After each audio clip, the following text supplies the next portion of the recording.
For today's mini vlog nga pala, isang buwan na itong pamangkin namin. Ayun o pag-set up. Tara ho.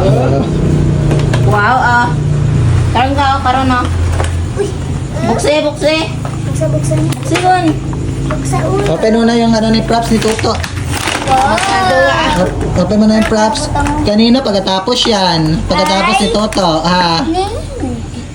Iya, kanina na yan yung pagkatapos. Kanina na. Ano? I-display na dyan kasi gamitin yan ni Toto. Gamitin mo.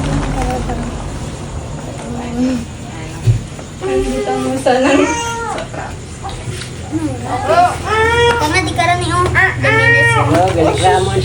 Unang buwan niya pala ng baby shoot nitong pamangkin namin ay siya nga pala ay mini doctor. Sa bawat buwan nga pala ng photoshoot nitong pamangkin namin ay yung tema nga pala namin ay lahat ay mga profession. Tulad rin nga pala ng pamangkin namin na si Princess Freya ay gagawa rin nga pala kami ng memories ni Ellie tuwing buwan niya. Para paglaki nga rin pala nitong pamangkin namin na si Ellie ay meron nga rin pala siyang makikita ng mga baby picture niya. Dito nga lang pala namin gagawin yung baby shoot niya sa bahay. Kami na rin nga pala yung nag-DIY ng mga gagamitin niya para sa baby shoot ng pamangkin namin na si Baby Ellie. Kahit papaano rin nga pala ay marunong rin nga pala kami kumuha ng litrato tsaka mag-decor ng konti. Di rin nga pala kami nahirapan sa kanya kunan ng litrato dahil nakatulog nga lang pala siya. Pero baka sa mga susunod na buwan nga rin pala ay baka doon na rin nga pala kami mahirapan. So bandali nga lang din pala nitong video ko at hindi ko na rin nga pala hinabaan pa. Yung mga gamit rin nga pala na ginamit namin dito ay gamit nga pala yan ng tita niya nung nag-aaral pa. Kaya yung binili nga lang pala namin dyan ay yung cake nga pala at yung OOTD niya na pang doktor. Kaya sa pamangkin nga pala namin na si Baby Ellie ay happy 1 month. Kaya andito na lang muna itong mini vlog ko. Paalam!